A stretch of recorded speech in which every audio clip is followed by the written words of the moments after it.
Magandang araw!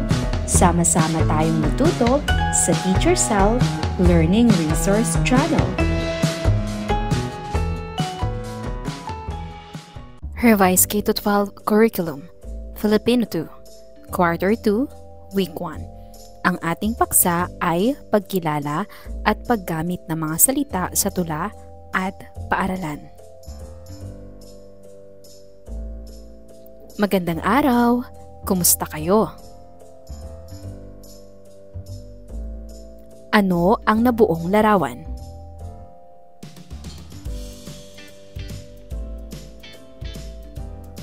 Anong propesyon o trabaho ang nasa larawan?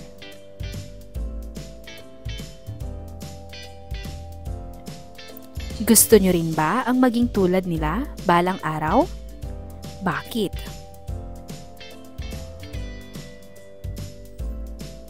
Sumunod na larawan. Anong propesyon o trabaho ang nasa larawan? Gusto nyo rin ba ang maging tulad niya balang araw? Bakit? Sumunod na larawan. Anong propesyon o trabaho ang nasa larawan? Gusto mo rin bang maging tulad niya balang araw? Bakit? Hulaan mo. May mga gawain, bagay, gamit o materyales akong babanggitin. Hulaan ninyo kung ano ang propesyon o trabahong gumagamit nito. Handa na ba kayo? Una, pisara, pambura, yeso o chalk. Mahusay, ang sagot ay guro. Sumunod, kalabaw o traktora, bukid, pananim. Tama, ang sagot ay magsasaka. Pangatlo, gamot, pang-injection, stethoscope. Mahusay, manggagamot o doktor. Ating basahin, guro, turo, pisara, pambura. Ano ang napansin ninyo sa dalawang pares ng salita sa pisara? Tama, ang mga ito ay magkatugma. Saan natin madalas marinig o makita ang mga salitang magkakatugma?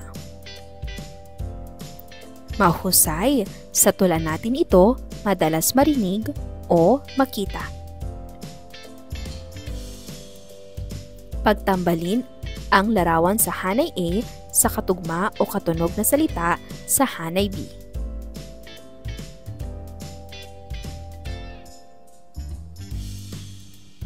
Hanay A.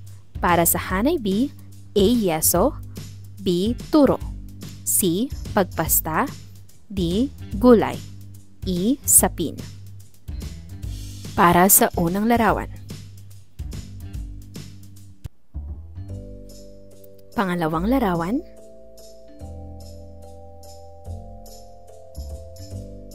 Pangatlong larawan.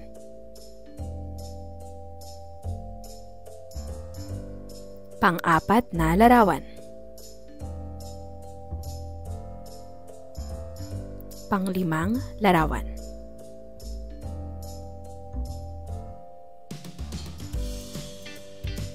Atin basahin.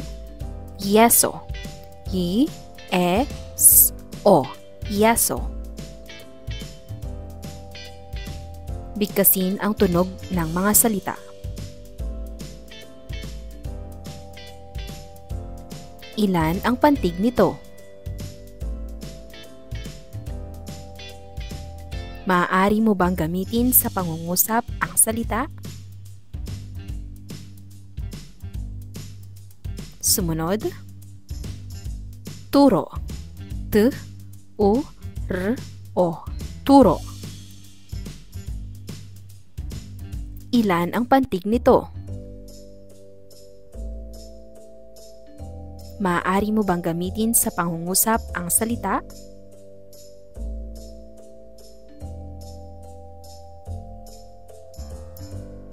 P-A-G-P-A-S-T-A.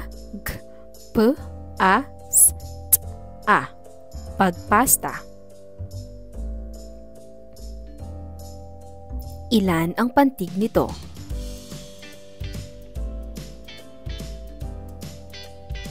Maaari mo bang gamitin sa pangungusap ang salita?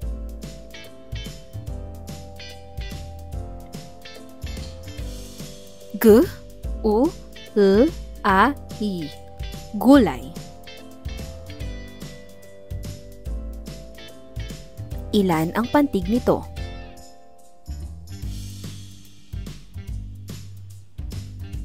Maaari mo bang gamitin sa pangungusap ang salita?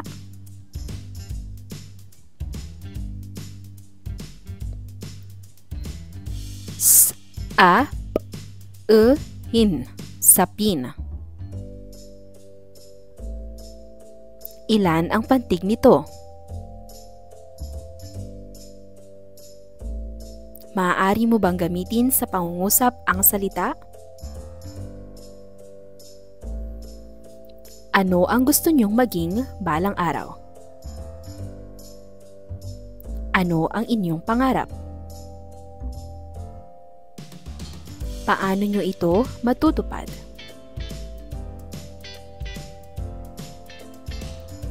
Magbasa tayo. Basahin at pakinggan ang tulang pinamagatang Ang Aking Pangarap. Ang Aking Pangarap ni M.A. Antonio. Pangarap kong maging guro. Madalas sa laro, ako ang nagtuturo. Hawak ko ang libro, panulat ko ay yaso. Mga letra sa pisara, mahusay kong binabasa. Pangarap kong maging dentista. Magtatayo ako ng sariling klinika. Tuturuan kong mag-alaga ng ngipin ang mga bata upang pagpasta at pagbunot sa ngipin maiwasan nila. Pangarap kong maging magsasaka. Palay at gulay sa bukid makikita. Aanihin ko'y tanim kong sariwa. Aalagaan ng buong sigla. Ikaw, ano ang iyong pangarap? Pag-usapan natin, ano-anong propesyon o trabaho ang binanggit sa tula? Ano ang ginagawa ng guro?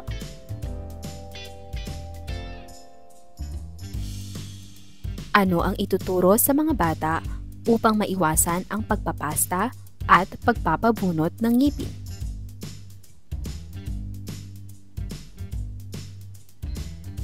Ano ang mga itatanim ng magsasaka sa bukid?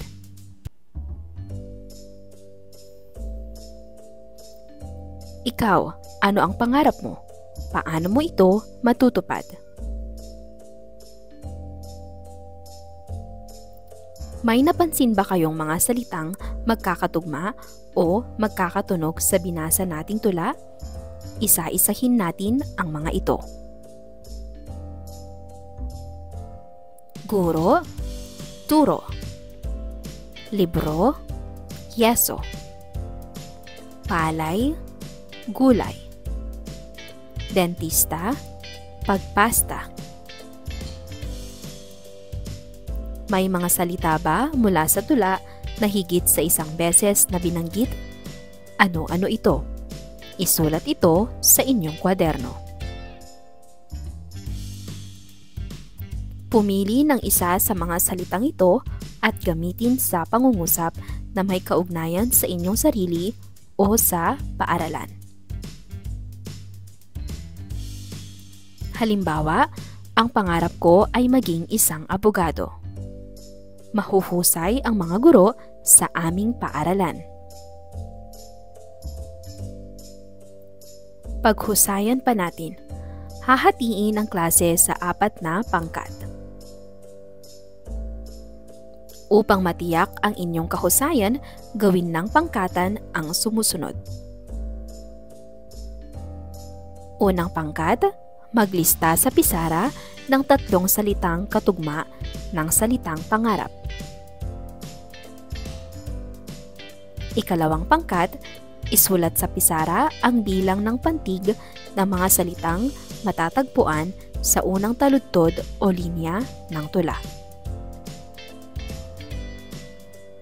Ikatlong pangkat, bumuo ng 2 pangungusap tungkol sa sarili, gamit ang mga salitang 2 beses o higit pa na ginamit sa tula.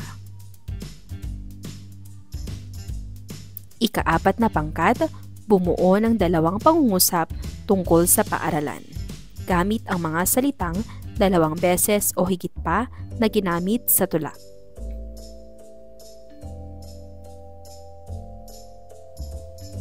Punan ang angkop na salita ang sumusunod na pangungusap.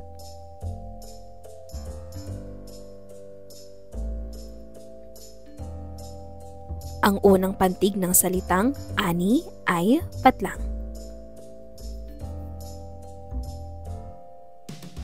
Ang bilang ng pantig ng salitang magsasaka ay patlang.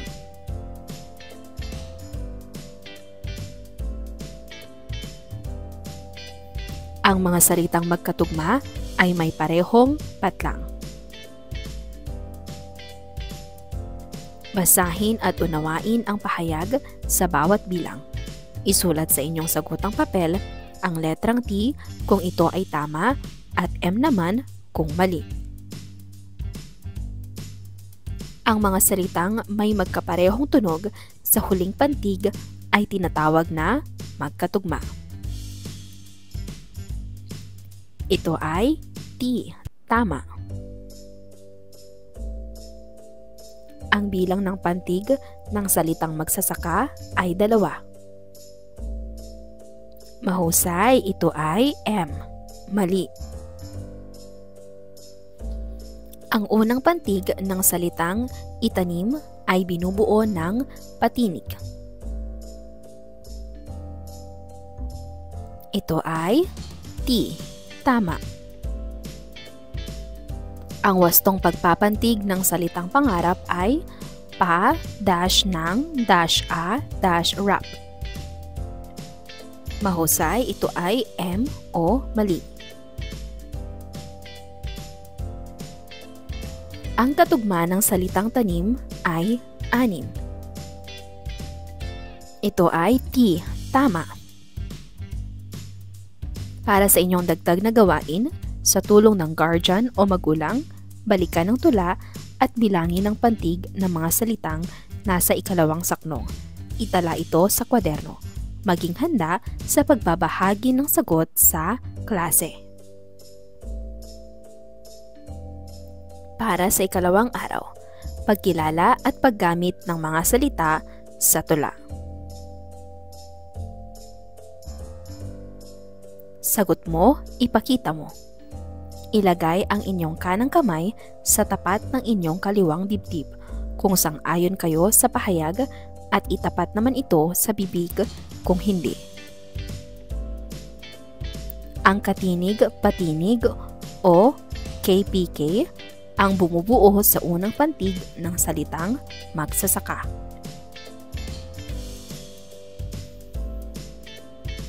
Binubuo ng 3 pantig ang salitang dentista. Magkatugma ang mga salitang pangarap at masarap. Gur-o ang wastong pagpapantig ng salitang guro. Tara na at magbasa.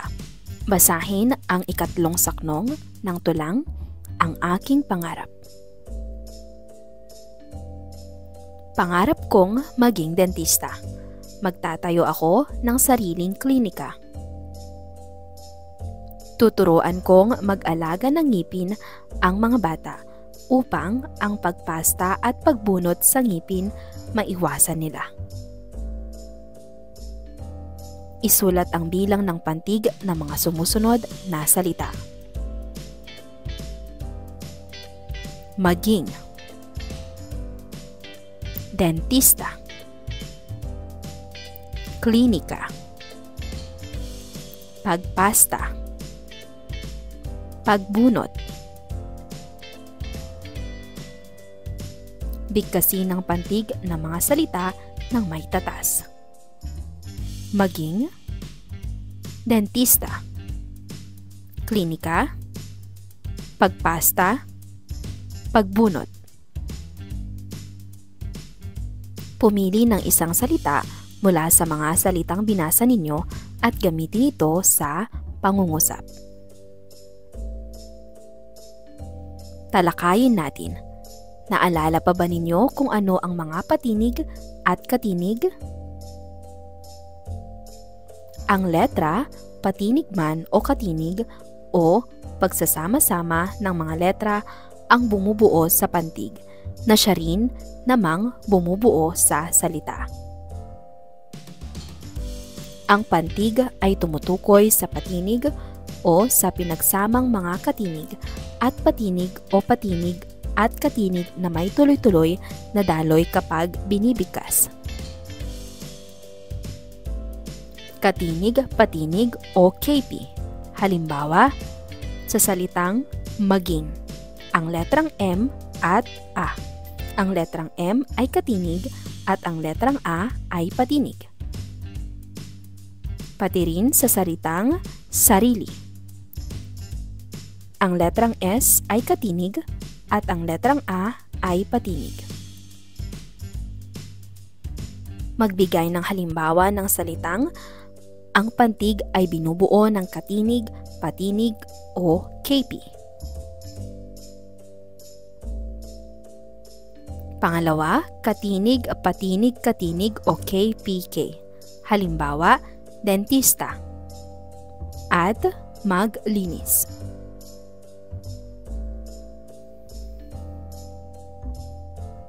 Magbigay ng halimbawa ng salitang ang pantig ay binubuo ng katinig, patinig, katinig o KPK. Pangatlo, katinig, katinig, patinig o KKP. Halimbawa, klinika, trabaho. Magbigay ng halimbawa ng salitang ang pantig ay binubuo ng katinig, katinig, patinig o KKP. Upang makabuo ng mga salita, tayo ay gumagamit ng mga kombinasyon ng mga katinig at patinig. Ang pantig ay tumutukoy sa pinagsamang mga katinig at patinig na may tuloy-tuloy na daloy kapag binibigkas. Ang kaalaman sa pagpapantig ay makatutulong sa pagbuo ng mga salita.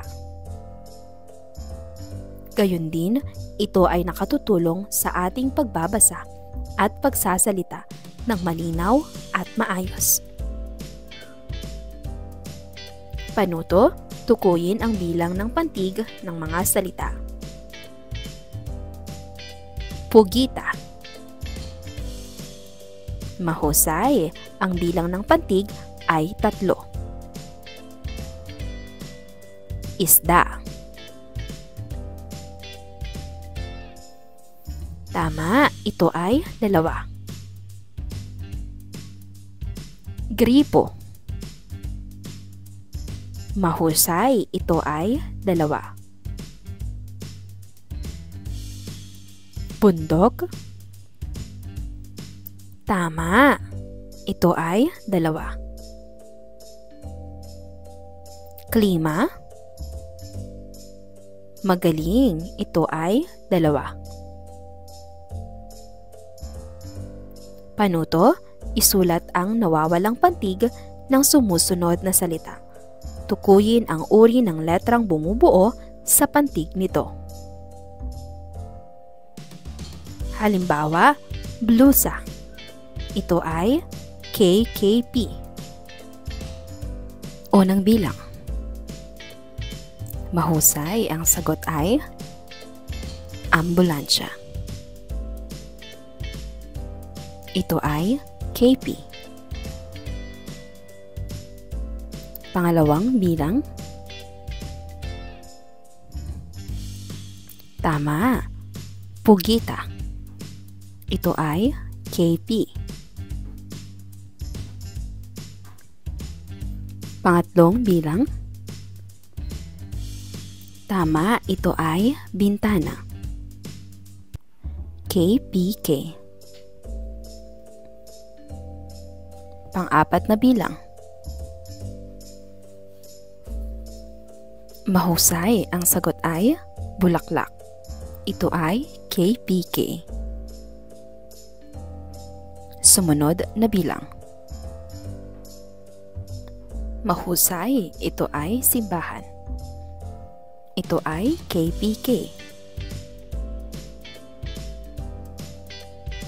Marami tayong mga salita na pinag-aralan na patungkol sa ating mga sarili at paaralan. Maaari ba kayong magbahagi ng inyong mga karanasan ukol sa inyong paboritong gawain sa paaralan? Gumamit ng 3 hanggang 5 salitang patungkol sa inyong sarili at sa paaralan. Halimbawa, ako si Patlang. Mahilig akong gumuhit gamit ang aking lapis at mga pangkulay. Hatiin ng klase sa 4 na pangkat. Magbigay ng mga larawan at halimbawa ng mga gawain, lugar at mga bagay sa paaralan. Bawat pangkat ay may nakatakdang gawain. Sa unang pangkat, magbigay ng salitang magkatugma. Ikalawang pangkat, pagpapantigin ang mga salita. Ikatlong pangkat, banggitin ang mga tunog na bumubuo sa salita. Ika-4 na pangkat, sabihin kung alin ang mga titik na patinig at katinig na bumubuo sa salita. Halimbawa, salita hapunan. Unang pangkat, sinuman. Ikalawang pangkat, si no man. Pangkat 3, s, i, n, o, a, n. Ika-4 na pangkat, katinig, s, n, m, n. Patinig, i, u, a. Bakit gumagamit ng mga salitang magkatugma sa mga tula? Paano nakatutulong ang kaalaman sa pagpapantig sa ating pagbabasa at pagsusulat? Pagtambalin ang mga larawan sa hanay A sa mga larawan na katugma nito ng tunog sa hanay B. Halimbawa, hanay A, ang larawan ng aso at sa hanay B.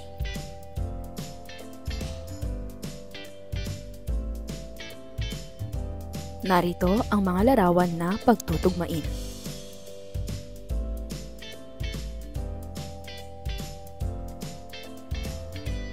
Narito ang mga tamang sagot. Itlog, bilog. Kilay, suklay. Bibig, tubig. Manok, sandok.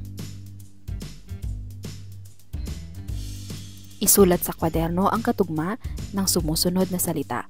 Tukuyin ang uri ng mga letrang bumubuo sa huling pantig ng salita sa bawat bilang. Ang mga salita ay panyo, lapis, aklat. Isulat ang katugma nito, uri ng letrang bumubuo sa huling pantig. Para sa ikatlong araw, pagkilala at paggamit ng mga salita sa tula. Ano ang ginagawa ng bata sa larawan? Ginagawa nyo rin ba ito? Bakit? Tatayo o uupo? Tumayo kung naniniwala kang dapat gawin ng tulad mo ang pahayag. Manatili namang nakaupo kung hindi ka naniniwala. Magpasalamat sa ibinibigay ng magulang. Sumigaw kapag may hindi nagustuhan. Magmano sa mga nakatatanda. Ngumiti bilang pagbati sa mga kakilala at kaibigan. Pumati sa mga guro, kakilala mo man o hindi. Pagtambalin ang mga salitang magkasintunog gamit ang linya. Sa hanay A, hanga, lahat, mahilig, magulang, sumunod.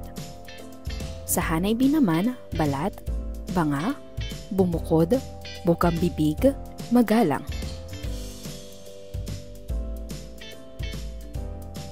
Narito ang mga tamang kasagutan. Hanga, banga. Lahat, balat. Mahilig, bukang bibig. Magulang, magalang. At sumunod, bumukod. Pumili ng isang salita mula sa hanay A at gamitin ito sa isang pangungusap na maglalarawan sa iyo bilang isang mabuting anak. Tuklasin natin. Gumagamit pa ba kayo ng po at opo kapag nakikipag-usap sa nakatatanda sa inyo? Bakit? Humahalik ba kayo at nagmamano sa inyong mga magulang? Sumisigaw ba kayo kapag hindi nyo gusto ang sinabi sa inyo ng inyong mga magulang? Basahin natin ang tulang pinamagatang Batang Magalang. Ang Batang Magalang ni Melodine A. Antonio. Ang batang magalang, kayamanan ng magulang. Marunong sumunod kapag inuutusan at mahinahon kung mga tuwiran. Ang batang magalang, marunong makinig. Po at opo ang bukang bibig. Sa mabubuting gawain, nahihilig.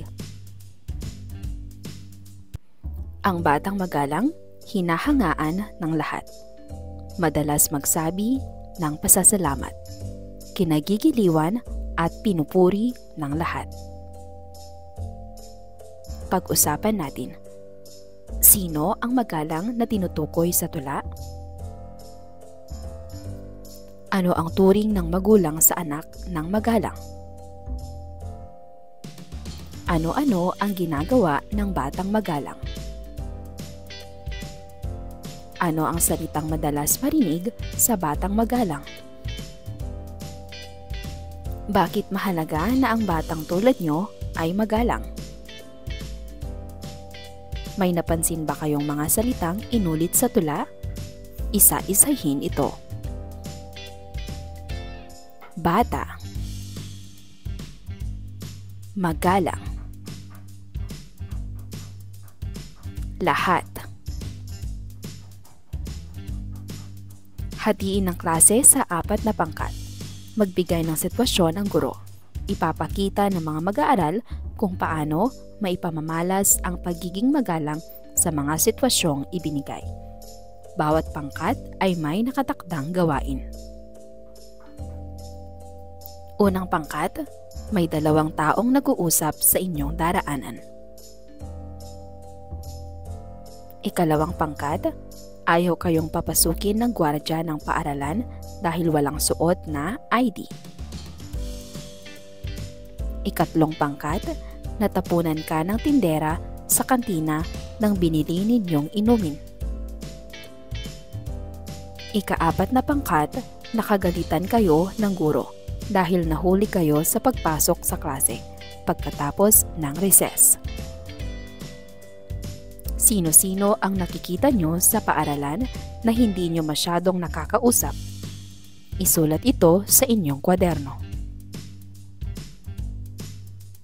Guwardya, tindera sa kantina, tagalinis ng paaralan. Bakit hindi natin masyadong nakakausap ang mga taong ito? Paano kayo dapat makipag-usap sa kanila? Isulat at iguhit ang iyong masayang karanasan sa paaralan. Ipakita ang mga taong nakilala mo, mga gamit at lugar na napuntahan. Sumulat ng 1 hanggang 2 pangungusap tungkol sa iyong guhit. Buuin ang pahayag. Binabati ko tuwing umaga ang patlang sa aming paaralan. Isinaoli ko ang aklat na hiniram ko sa patlang. Nagpasalamat ako sa masarap na sopas na iniluto ng patlang sa kantina. Para sa ika-4 na araw, ang ating paksa ay pagbigkas ng pantig at paggamit ng madalas na salita tungkol sa sarili at paaralan. Muli nating basahin ang tulang Ang Batang Magalang, ngunit sa pagkakataong ito, gawin nating pangkatan ang pagbasa ng tula. Hatiin ang klase sa 3 pangkat at basahin ang tula. Unang pangkat, unang saknong. Ikalawang pangkat, ikalawang saknong. Ikatlong pangkat, ikatlong saknong. Ang Batang Magalang ni Melodine A. Antonio. Ang batang magalang, kayamanan ng magulang. Marunong sumunod kapag inuutusan at mahinahon kung mga tuwiran. Ang batang magalang, marunong makinig. Po at opo ang bukang bibig. Sa mabubuting gawain, nahihilig. Ang batang magalang, hinahangaan ng lahat. Madalas magsabi ng pasasalamat. Kinagigiliwan at pinupuri ng lahat.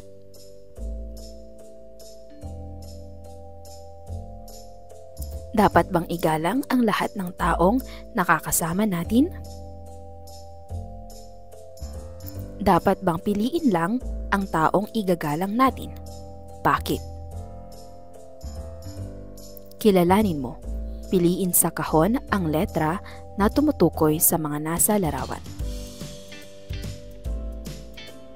Narito ang mga pagpipilian: nurse, guardia, tindera, principal, guro. Para sa unang bilang. Mahusay. Ang tamang sagot ay B, guardia. Sumunod na larawan. Tama, ang sagot ay E, guro. Pangatlong larawan. Mahusay, ito ay letrang E, nurse. Pang-4 na larawan. Tama, ito ay D, principal. Pang-5 larawan. Mahusay. Ang sagot ay C, tindero o tindera. Bigkasin at bilangin ang pantig ng bawat salita. Guwardiya. 3. Guro. 2. Nurse. 1.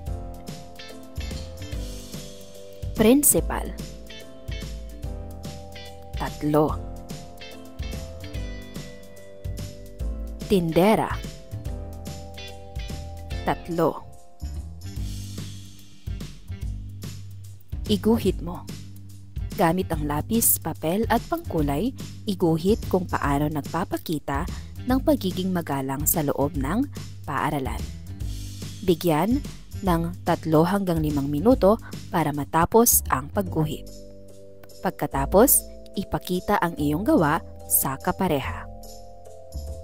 Kayo ay bibigyan ng marka, gawa ng iyong kapareha batay sa pamantayan.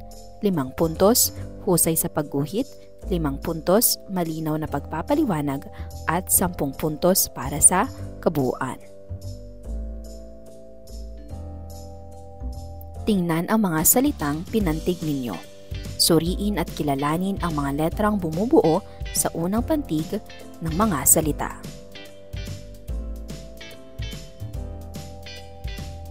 Guwardiya.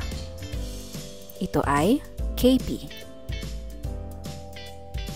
Guro, KP. Nurse, KPKK. Principal, KKPK. Tindera, KPK. Palakpak padyak. Pumalakpak kung ang unang pantig ng salita ay nagsisimula sa patinig at pumadyak naman kung nagsisimula sa katinig. Aklat. Palakpak. Bag. Padyak. Klinika. Padyak. Opisina. Palakpak. Silid. Padyak. Tara, sulit. Bilugan ang letra na nagpapakita ng wastong pagpapantig ng salita sa bawat bilang. Mag-aral, mag-aaral, mag-aral, mag-aral, mag-aral. Ang sagot ay A, mag-a-ral. Pangalawang bilang, kasipagan. Tama! Ang sagot ay letrang A. Pangatlong bilang, doktor. Tama! Ang sagot ay B. Pang-apat na bilang, aklatan. Mahusay, ang sagot ay D.